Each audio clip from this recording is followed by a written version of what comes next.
now, let's discuss the pointers and C programming. Pointers and C are easy and fun to learn. Some C programming tasks are performed more easily with pointers, and other tasks, such as dynamic memory allocation, cannot be performed without using pointers. So, it becomes necessary to learn pointers to become a perfect C programmer. Let's start learning them in simple and easy steps. What are pointers? A pointer is a variable whose value is the address of another variable, direct address of the memory location. Like any variable or constant, you must declare a pointer before using it to store any variable address. The general form of a pointer variable declaration is this, as you can see in our presentation. We have here statement that show the syntax of pointers. We have type, asterisk bar, and name, and semicolon. Here, type is the pointer's base type.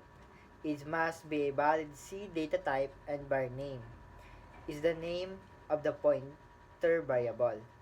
The asterisk used to declare a pointer is the same asterisk used for multiplication. However, in this statement, the asterisk is being used to designate a variable as a pointer.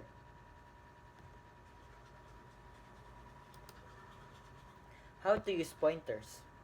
There are a few important operations which we'll do with the help of pointers very frequently. First, we define a pointer variable. Second, assign the address of a variable to a pointer. And last, access the value at the address available in the pointer variable. This is done by using an array operator asterisk that returns the value of the array variable located at the address specified by its operand. Null pointers. Null pointers is always a good practice to assign a null value to a pointer variable in case you do not have an exact address to be assigned. This is done at the time of variable declaration. A pointer that is assigned null is called a null pointer. The null pointer is a constant with a value of 0 defined in several standards libraries. Pointers in details. We have type of pointers here. We have 5 concept. First is pointer arithmetic. There are 4 arithmetic operators that can be used in pointers, which is a plus plus, minus plus, and minus. Array of pointers. You can define arrays to hold a number of pointers. Third, pointer to pointer. C allows you to have pointer on a pointer and so on. Next, passing pointers to function in C. Passing an argument by reference or by address enable the pass argument to be changed in the calling function by the called function. And lastly, return pointer from function in C. C allows a function to return a pointer to the local variable, static variable, and dynamically allocated memory as well. Let's discuss first pointer arithmetic. A pointer in C is an address which is a numeric value.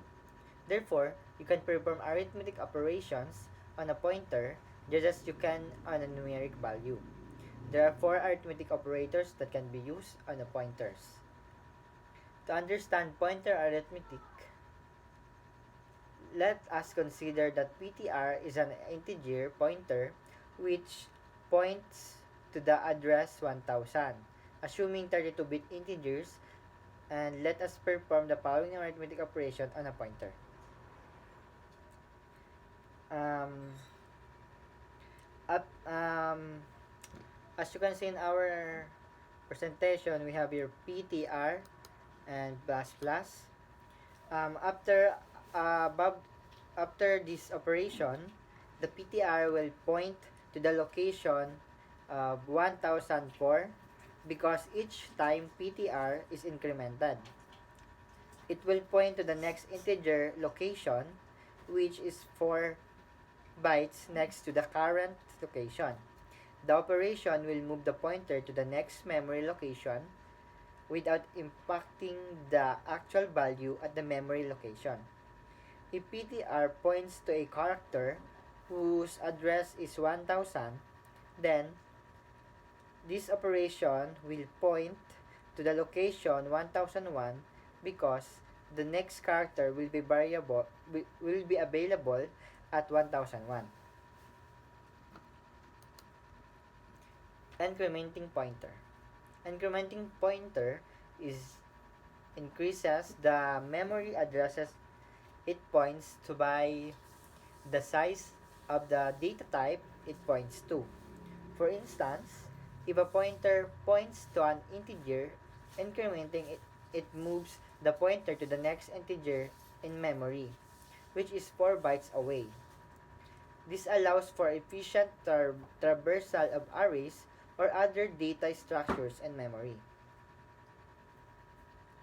Decrementing pointer. Decrementing pointer in C decreases the memory address it points to by the size of the data type it points to. Similar to incrementing. Decrementing a pointer pointing to an integer would move it to the previous integer in memory. Decrementing pointers can be useful for navigating data structure in reverse order or accessing elements before the current situation. Array of pointers. An array of pointers is a data structure in C where each element of the array holds a memory address pointing to another location in memory. This allows you to efficiently store and access multiple data points scattered throughout memory. This is particularly useful when dealing with strings where each element of the array can point to a different string, enabling you to manage a collection of strings without needing to store them continuously.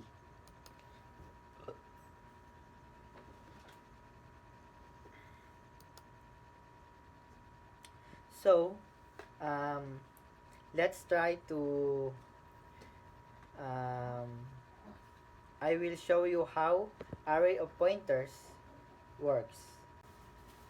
So we'll come back to our C compiler, and as you can see we have a code here that will show us how array of pointers works. Let's try this code. The output is value of bar 0, 1, 2 is equal to 10, 100, 200. Let me explain this code. So, alam naman natin yung first, third, and 9 and 11 line. So, di ko na i-discuss. I will explain the second, first,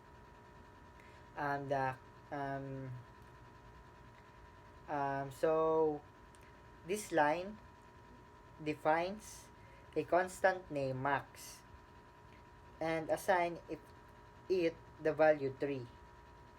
Using const ensure that the value of max cannot be changed during the program execution. And the next is the fifth line, which is it declares an integer array named bar and initializes it with the line values 10, 100, and 200. The size of the array is implicitly determined by the number of elements provided during initialization. And lastly, the loop initialization and iteration, which is in the seventh line. So, the initialization I minus is equal to 0 sets the initial value of the loop counter I to 0. Um, the the I is equal to 0. The I is greater than max checks if the value of I less than the constant max, which is 3. The loop continues as long as this condition is true. And the I plus plus is increments the value of I by iterate each iteration. So let's discuss the pointer to pointer.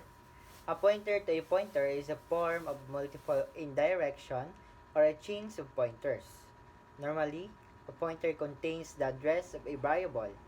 When we define a pointer to a pointer, the first pointer contains the address of the second pointer, which is points to the location that contains the actual value as shown below. So, a variable that is pointer to a pointer must be declared as such.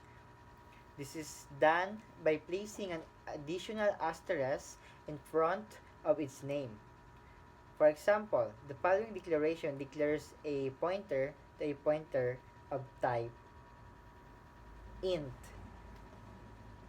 So, when a target value is indirectly pointed to by a pointer to a pointer, accessing that value requires that the asterisk operator be applied twice. So let's try the pointer to pointer, and I will show you how pointer to pointer works. So we're here in our C compiler. As you can see, we have code here that will show us how pointer to pointer works. Let's try this code. The value of bar is equal to 3000. Value available at asterisk PTR is equal to 3000, and value available at 2 asterisk PPTR is equal to 3000. Let me explain this code. So, in the port line hanggang 6,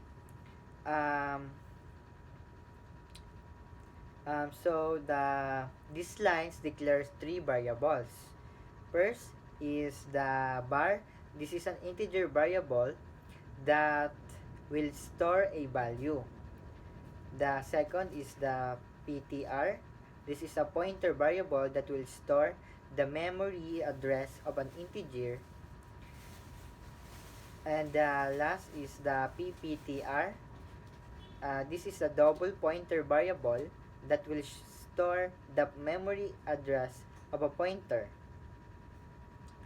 And next is the assigning a value to bar, which is in the 8th line. This line assigns the value 3000 to the integer variable bar. And in the 11th line, PTR is equal to bar. This lines takes the memory address of the variable bar using the address of the operator and stores it in the pointer variable PTR. Now, PTR holds memory location where the value 3000 is stored. And next is the taking the address of PTR, which is in the 14th line.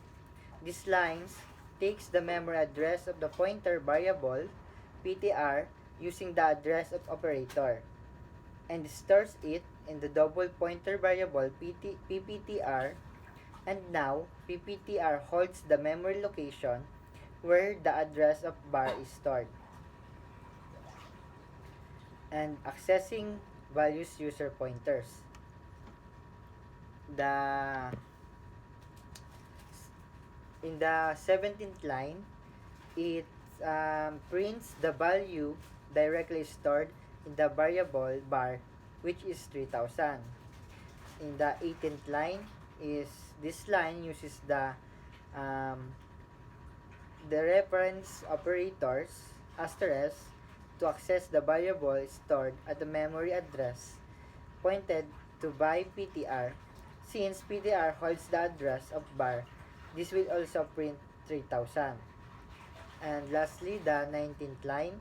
This line uses the difference operator asterisk twice to access the value stored at the memory address indirectly pointed to by PPTR, and PPTR points to PTR, which points to bar, so this line also prints 3000. And now, let us discuss the passing pointers to function. Passing pointers to function in C allows you to modify the original variables within the function scope. By passing a pointer, you are essentially passing a reference to the variable's memory locations. This means that any changes made to the variable within the function will directly affect the original variable, unlike passing value, which only creates a copy of the variable. So let's try to code and show how passing pointers to function works. So we're here again in our C compiler, and I have code here to show how passing pointers to function works. Let's try this code. The output is number of seconds is 1734186.866. Let me explain this code. The first line is the header file provides a standard input and output function, such as printf for displaying output to the console. The second line is the header file provides function for working with time and date, including the time function. The third line is it declares a function get seconds that takes pointer to an unsigned long variable as its argument. It doesn't return any value, void. In the fourth line, the main function is in the sixth line is declares an unsigned long variable named sec to store the number of seconds. The seventh line is the calls that get seconds function passing the address of the sec variable using address of operator. This allows the get seconds function to modify the value of sec directly. And in the ninth line is the uses printf to display the value stored in the sec variable, which now holds the number of seconds since the Unix epoch. And lastly, the return function. So alam natin na it indicates the program is successful executed. And the last topic in our um, module, return pointer from functions. Returning a pointer from a function in C allows you to provide access to a dynamically allocated memory location. This memory location can be accessed and modified by the calling function, effectively transferring ownership of the allocated memory. Returning pointers enables functions create a return complex data structures such as arrays, linked lists, or trees allowing for more flexible and efficient memory management compared to returning values by copy. And C also allows to return a pointer from a function. To do so, you would have to declare a function returning a pointer, as in the following example. So let's try to show how return pointer from function works. So we're here again in our C compiler, and let's try this code. The output is before swapping num1 is equal to 10, num2 is equal to 20. After swapping, number 1 is equal to 20, number 2 is equal to 10, is equal to 20. So, the swap function is that it takes two pointers, int asterisk a and int asterisk b, as arguments. These pointers will hold the memory addresses of the variable we want to swap. Differencing, inside the function we use asterisk a and asterisk b to access the values stored at the addresses pointed to by the pointers. Swapping, the function uses the temp variable to temporarily store the value of asterisk a before swapping. And lastly, the main function. We declare two integers variables, num1 and num2. We pass the addresses of these variables to the swap function using the addresses of operator. The swap function modifies the values and addresses effectively swapping the contents of num1 and num2.